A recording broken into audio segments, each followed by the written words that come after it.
answer 3 questions that are all basically the same question, but one is about position, one is about velocity, one is about acceleration. And the question is this: during that 0 to 4 second domain, when is the position positive, when is the position negative, and when is the position 0? And the logic of this starts off by saying the position must be one of those 3 things. There's no other possibility. So here's my thinking in terms of explaining it to you. If you want to find out where the position is positive and negative, let's find out first where it's 0 so we can exclude those points in time. Because the position is going to be 0 at specific points in time, and it's going to be positive over intervals of time and negative over intervals of time. And before we actually do this, I don't know if this will make sense to you, but if we have a whole bunch of different positions and you identify, for example, that at A and at B and at C, these are times, that at A the position equals 0, and at B the position equals 0, and at C the position equals 0. And by the way, we're going to get 3 because it's a cubic polynomial, right? Then listen very carefully to this logic. If those are the 3 places and the only 3 places where the position is 0, then that means everywhere here the position must be positive or negative, but it can't be a combination. In other words, if we discover that the position someplace over here, any place over here is positive, then we have established that it's positive everywhere over there. Why can the position in that interval to the left of A not be positive someplace and then someplace else in that interval be negative? Because it would have to pass through 0 to go from a positive to a negative. But we've already established these are the only 3 places where the position is 0. This is the logic that we use. We're going to, and you did this actually in Math 20-1 with quadratic inequalities, and it's taught in a very torturous way. It's very confusing. We've got a different approach here. So we have to start by solving this equation. And this takes us to Math 30-1, where we're going to solve a polynomial equation by starting off and looking at potential zeros. Now there's a whole slew of them because the potential zeros are any numbers that are factors of 50, negative 50. But I don't think you're going to try 50 and 25. You're going to try numbers like 1 and 2 and 3, not 3. Why not 3? Why wouldn't we try 3 as a potential zero? Yeah, it's not a factor of 50. So, and by the way, don't forget that you had a domain of t being anywhere from and including 0 up to and including 4. So you're not going to try numbers that are negative. You're not going to try negatives. So let's try 1. 1 is a potential 0. What we would want to do is find s of 1. We take 6 times 1 cubed minus 41 times 1 squared plus 85 times 1 minus 50, and we would see what we get. And if we get 0, then we have stumbled upon, and this is how we do it even at this level in calculus. There's no magical formula to do it. If we get 0, then we will know that 1 is a 0 of the polynomial. So what do we have? Negative 92, negative 91. It gets 0, don't it? Okay, so s of t equals 0. So what have we concluded? We've concluded t minus 1 is a factor.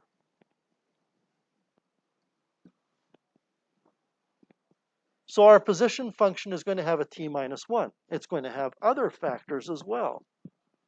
I'll just keep track of my position function over here.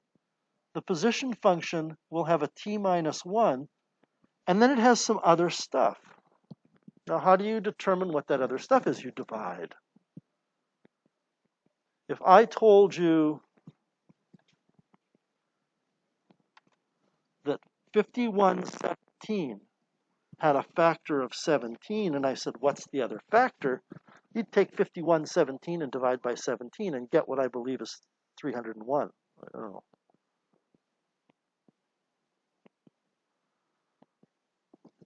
You get 301. So that's how you find the missing factor. You take the thing you started off with and you divide by the thing that you know is a factor. So how does that work here? It works here by using synthetic division. We had 6t cubed minus 41t squared plus 85t minus 50, and I just want to scroll up and double check those. A dead spot on my smartboard. 6t squared minus 41t, sorry, 6t cubed minus 41t squared plus 85t minus 50. And we are dividing by t minus 1. The 0 of your binomial, which is also a 0 of the polynomial, is put there.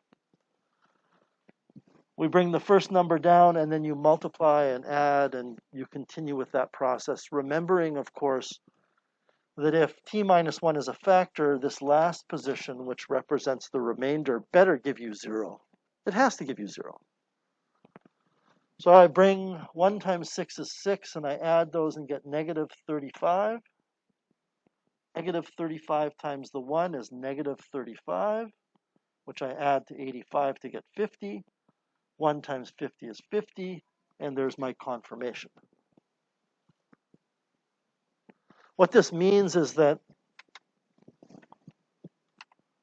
the polynomial function for position is t minus 1 and then multiplied by 6t squared minus 35t plus 50.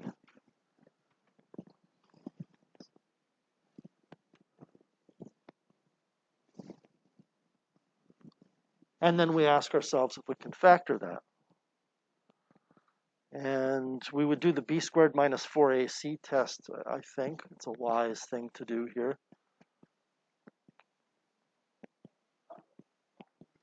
I don't know what you're going to get for b squared minus 4ac other than the fact that I know it will be a perfect square because I've designed this question so that we get 3 unique factors. I believe it's 2t minus 5, but I'm going to double check here. We have a t minus 1.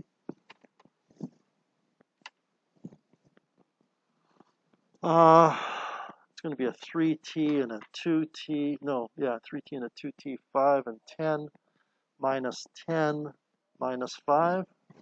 Negative 15 and negative 20 is negative 35. I don't want anybody to, get all lost in the forest of trees here. Using synthetic division and factoring a polynomial is a skill that you should have, but it's not part of what we're learning here. It's not anything new. Okay. What we know now is that this is the position function. So we're going to construct what's called a position chart. And if you look across the top of my chart, I've got the factors of the position function. And we're going to do this for velocity functions and for acceleration functions. We're going to do it for third derivatives. The bottom line is all of the items that represent the factors of the thing you're analyzing go across the top, and we recognize that it's the product of these things that gives position. Okay? And all we're doing is we're constructing a chart.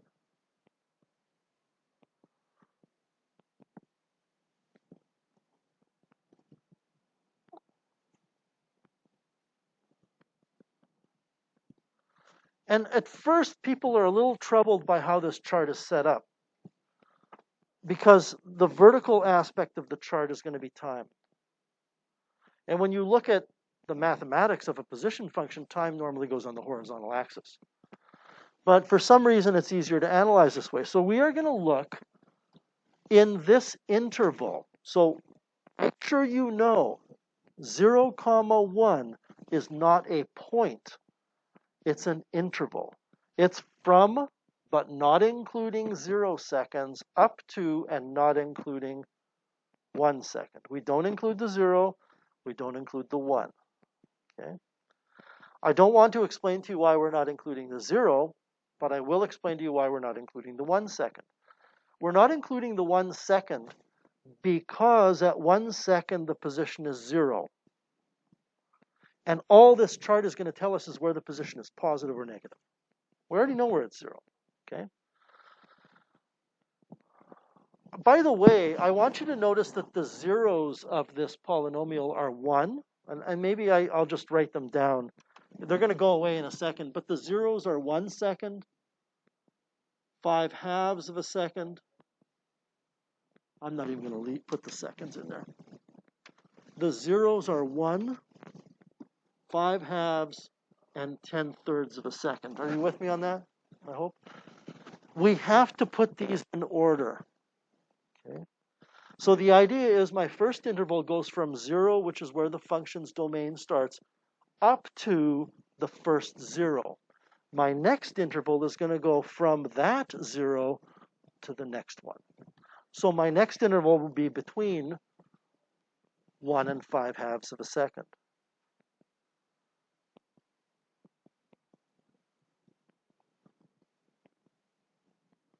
And the first time we do one of these charts, it's going to take your brain a little while to warm up to the idea of what's going on. The next interval is going to be from 5/2 of a second to 10/3 of a second.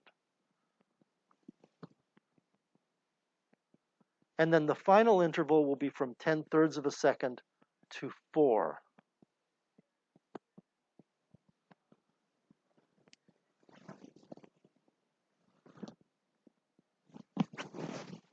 Remember that those intervals that I have in the left-hand column, they're not ordered pairs, they're all times. And really, this is maybe the important thing that you understand. That's what this is saying. It's saying that at the beginning of the first interval is 0 seconds, and in between the first and the second intervals is 1 second, and in between the next two is 2 points, etc. Those are the points in time where the function is 0, or the beginning and end, which I don't really want to talk too much about right now. So now what we want to do is this. We simply want to ask ourselves, in this interval, what is t minus 1? Is it positive or is it negative? So you need to take a number between 0 and 1 and put it into t minus 1.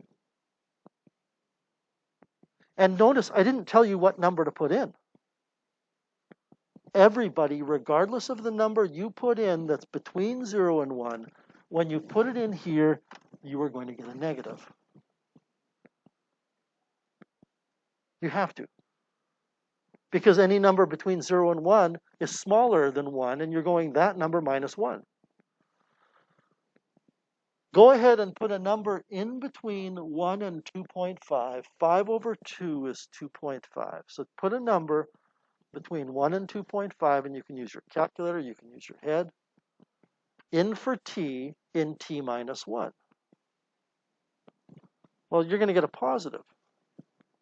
1.5, for example, minus 1 is positive. And what you're going to discover is these will all now be positive.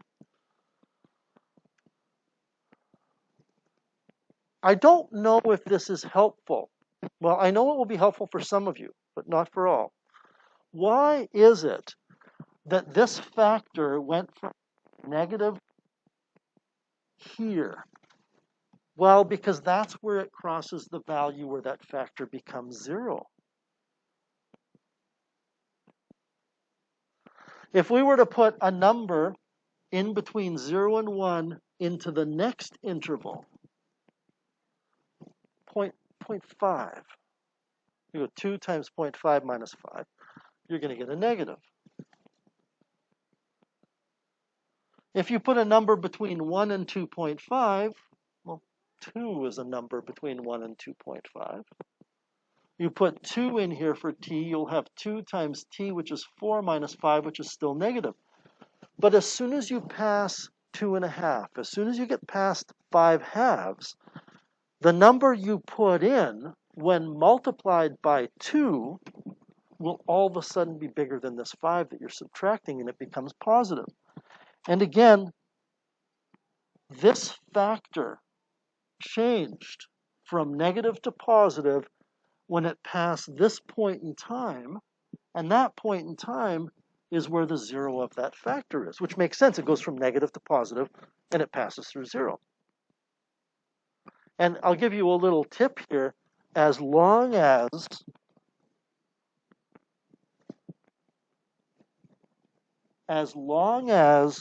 the coefficient of the variable in the term is positive, and as long as it's a linear factor, it will go from negative to positive.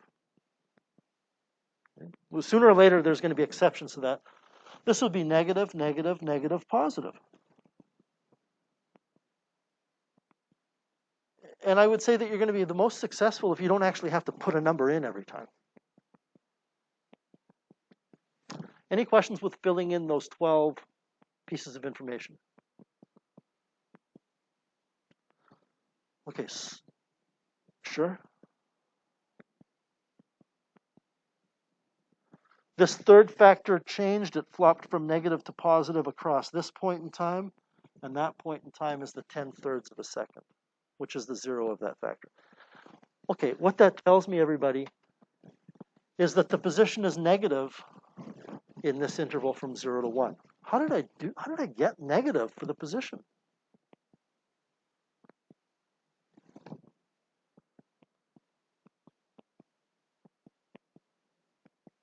I'm going to fill in the rest. The position is going to be positive in between 1 and 2.5 seconds. The position is negative between 2.5 and 10/3, and it turns out to be positive again between 10/3 and 4. How many of you know how I'm getting those?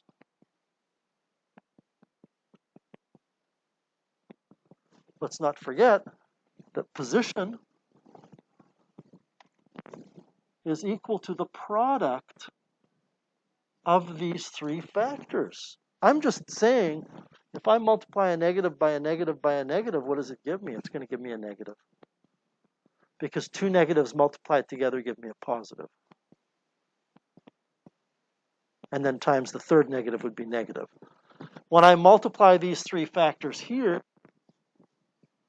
in this interval, I'm always going to be multiplying a positive number times a negative, which is positive. In the third interval, it's positive times positive, which is positive, times negative, which is still negative, and the last, they're all positive. So what we have learned, if I go back now to the question, eventually getting there,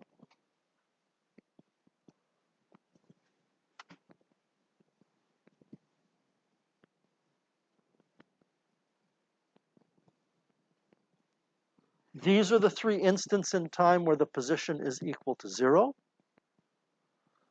Question 2 said, where is the position positive? So look at your chart. I believe it was positive from 1 to 5/2, yes, and from 10/3 to 4, yes, and we put that goofy union symbol in between. And, I'm not really happy with what I've written there. Let's elevate this to the level that it deserves in calculus. T is an element of those values. If you put T equals, I don't have a problem with that.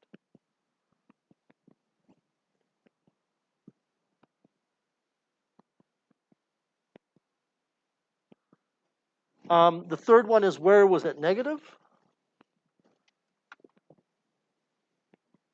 Well, I believe it was from 0 to 1 second in union with 5/2 seconds. I'm going by memory here, so I need you to double check to see that I've got my intervals and the numbers correct. They are. Okay. This procedure that we've just used can be used to answer where any expression is equal to 0, is positive, or is negative. It can be any expression. We just did a position chart. If you take a look at the next question,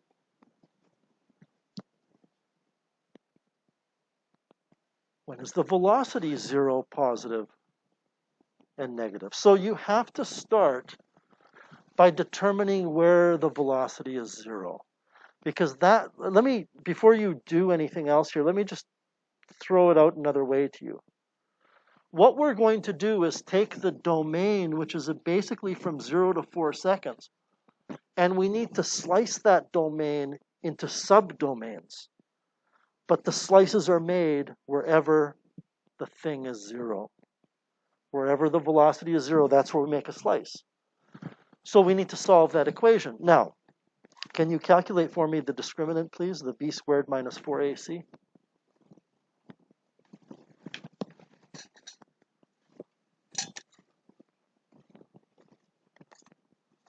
And just determine whether it is a perfect square or not. The answer is going to be no.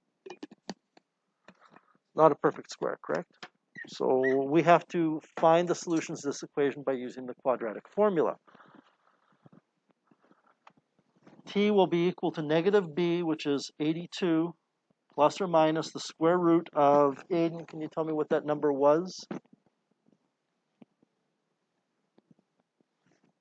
I can't read that. 63.277. Square that, please. I want to know what the number is before you take the square root. 4004? Okay. 4004 all over 2a, which is 36. We ought to be able to simplify that because I know that 4 divides into 4004. Did anybody else get 4004 or just before we go on? Okay, we did. Root 4004 is root 4 root 1001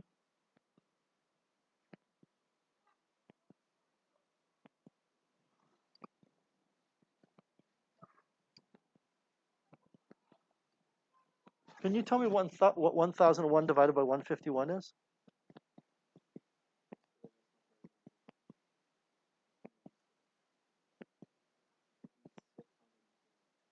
$604, not 4004.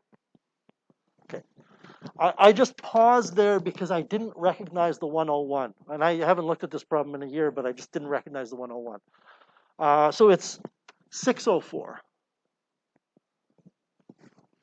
Gotcha.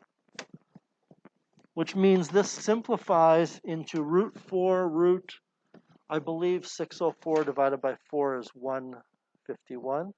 Okay. This is then going to give us t equals 82 plus or minus 2 root 151 divided by 36. And we can divide the 82, the 2 root 151, and the 36 by 2 to get t equals 82 plus or minus 2 root 151. Nope.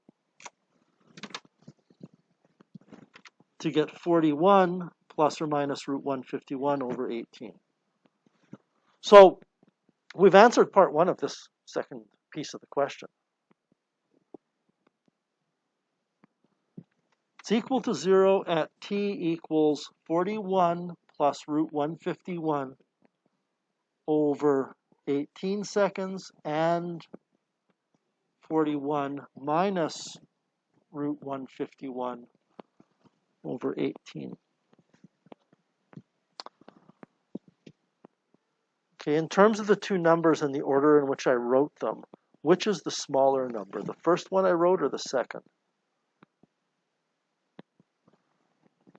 If I'm subtracting, I'm going to get a smaller number. And you can check these out. I don't know what these are equal to. 1250. This would be about 3 point something. This would be about negative 1 point something, approximately. And that's important because so first of all, across the top of our chart, we're supposed to put the factors, right? This thing wasn't factorable. There's only one factor. The whole thing is the factor.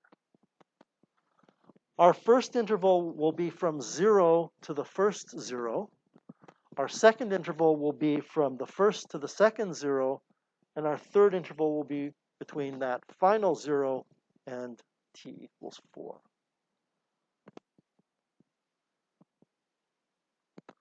Filling in this chart isn't as easy as filling in the position one because we don't have factors that we can look at. It's a quadratic expression. But we do understand these are the times. I wasn't far off. 1.6. If you were to calculate 41 minus root 151 divided by 1/8, you'd get about 1.6. So what I'm going to ask you to do, there's no simple way to do this. You have to crunch the numbers. Is pick a number between 0 and 1.6 seconds and put it into that expression. I would recommend putting 1 in because then you can just add the coefficients. And what you will discover is no matter which number you pick between 0 and 1.6 seconds, about 1.6, you'll get a positive. I don't know if you will appreciate this, but I don't have to go any further to say that I know this will be the case then. Because this thing that we're finding the value of is quadratic, so it's a parabola. It has the shape graphically of a parabola. And if there's two zeros, there's two x-intercepts. And if it's positive to the left of the first 0, it must become negative and then positive again. If I go back, everybody, and look at this chart for this one, all of these factors at the top are linear. They're straight lines, which either go from being negative to positive across the x-axis or positive to negative. They go from negative to positive if the slope of the line or the factor is positive, which is why the leading coefficient has to be positive to go from negative to positive. There's all kinds of things that you know about basic graphs that can help you out here. Okay, we're basically done here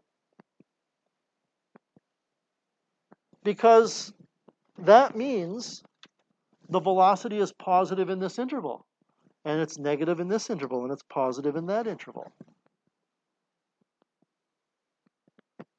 I'm not going to write that down.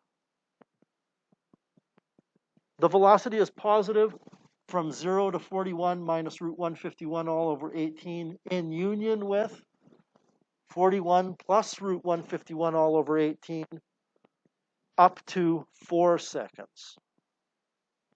So, you know, the velocity is 0 here, the velocity is 0 here, the velocity is positive here, the velocity is positive here, the velocity is negative here. We don't need to write all the notation.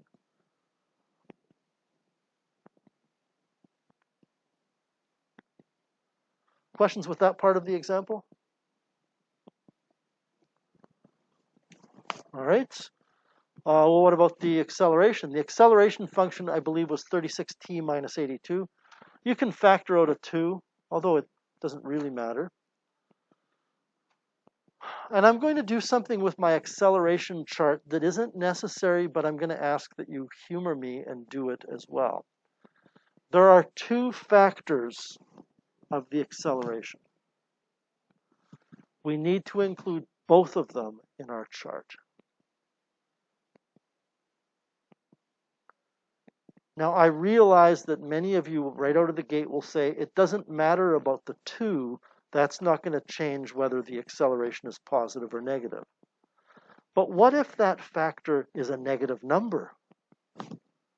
If you get in the habit of not including the constants in your chart, then you might make the mistake of not including a negative constant, which would affect the chart. And if you don't include the negative, everything will be backwards.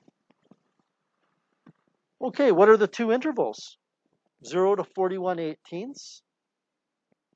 So I'm simply taking 18t minus 41, and I'm solving it for 0. I'm solving where's the acceleration 0. and it's 41/18. So this will be positive. This will be positive because 2 is a positive number. And since everybody, this factor is linear and the leading coefficient is positive, it must follow the negative to positive rule.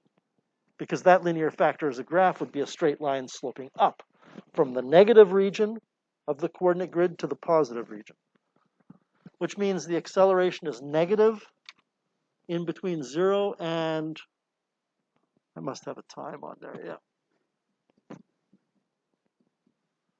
The acceleration is negative between 0 and 2.27 repeating seconds, and it is positive between 2.27 repeating seconds and 4 seconds.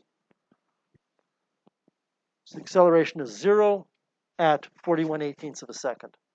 It's negative between 0 and that time, and it's positive after 0, after that time, up to 4.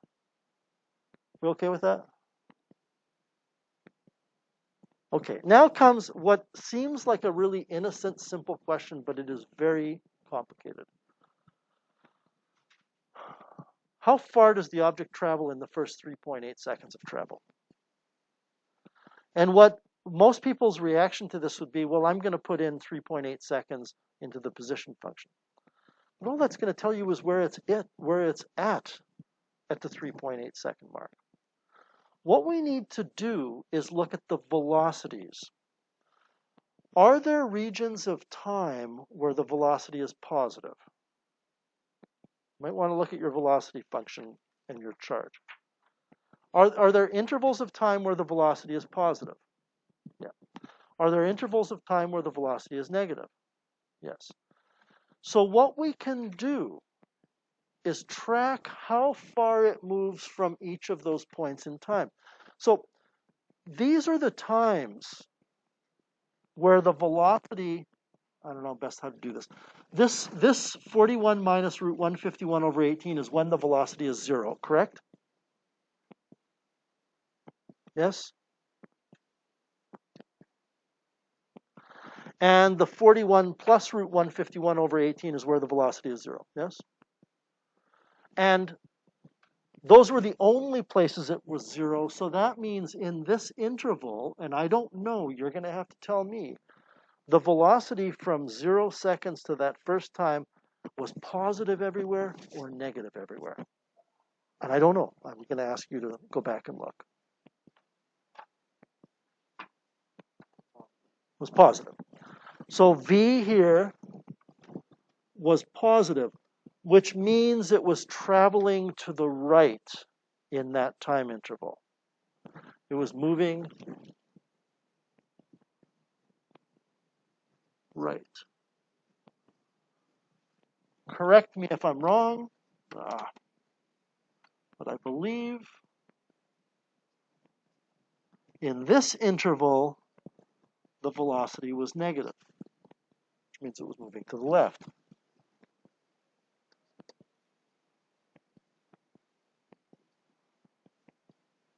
And then in this final interval, well, this final interval actually went to 4 seconds. I'm stopping it at 3.8 because the question says up to 3.8. The velocity was positive again.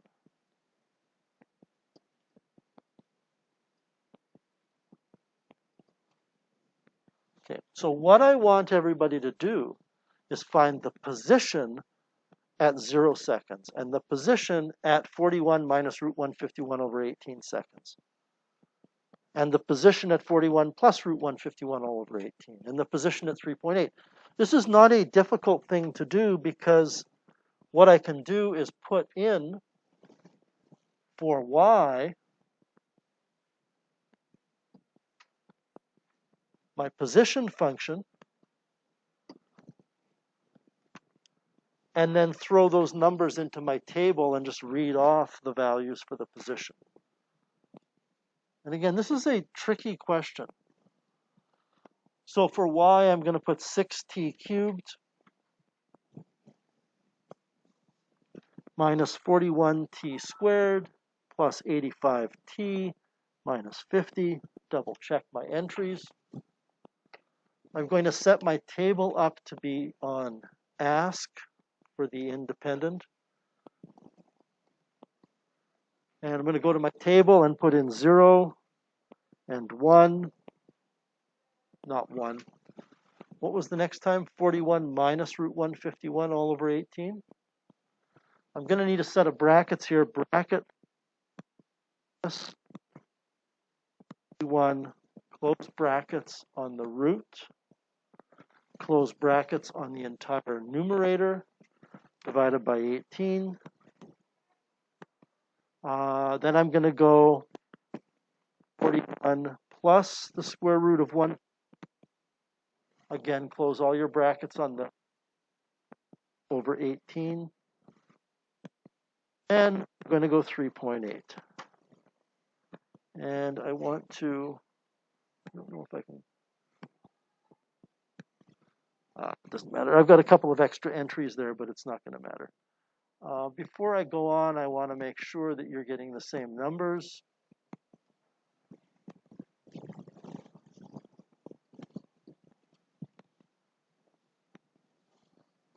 Yes? Okay. So this is 50. This is negative 50, rather. This is 5.62. This is negative 2.02, and this is 10.19. So we're okay with finding those positions. Okay, now I want you to think very carefully about this. In this first interval, the object was moving to the right. And it was initially at a position of negative 50, and its position at the end of that part of its journey was 5.6 meters. How far did it travel in that first interval? 55.62, right? You go from negative 50 up to 0, and then you have to go to 5.62. If you look at the difference between those two numbers, the distance traveled,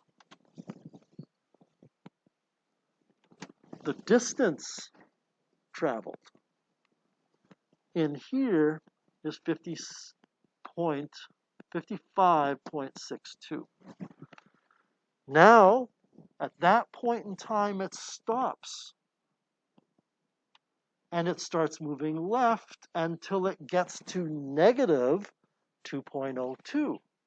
So it's at 5.6. It stops at that point in time. It goes backwards now to negative 2.02. A number line might help. Basically, you can take the final minus the initial positions. But you're going to end up with 7.64, is that right? And no matter which way you subtract those numbers, if you get a negative, don't worry about it because we just are after distance. And then it goes from negative 2 up to 10, which is 12. So the distance traveled in here is 12.21? The total distance is found by adding those together. And if you think there's a simple way to do that just by using the equation once, I would like you to explain it to me. I'm not trying to be condescending. I'm saying if you can come up with a better method, I'd like to hear it. I'm sincere. I really would. So we're going to add these numbers up, and that is the answer to the final question. See if I can do this. That's 19. That's 69, 74, 84.26, 84.27, 84.47. Obviously not. Cambry, can you tell me what you got? Wow, it wasn't even close. 75.47? Okay. So let's just call it 75.5 meters. And there's no, I've thought about this long and hard. It'd be nice if you could just get that number to pop out of a formula for you. But your position formula is position, not distance. And the object, your textbook does this. It says that, I don't like this. This is confusing to me.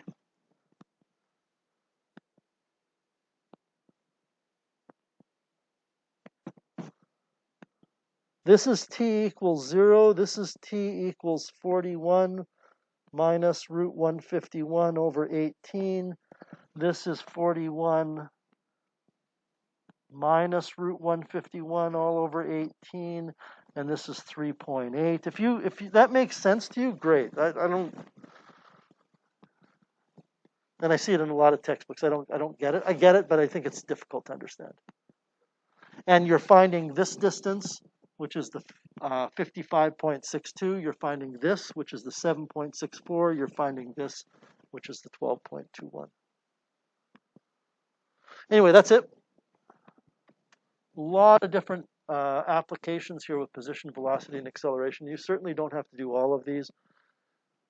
I believe that page 125 is simply knowing that derivative of position is velocity, and then the next section is derivative of velocity equals acceleration. I don't even think you really need to do any from 125. We're going to work on this for about 20 minutes or so, and then move on and look at related rates today.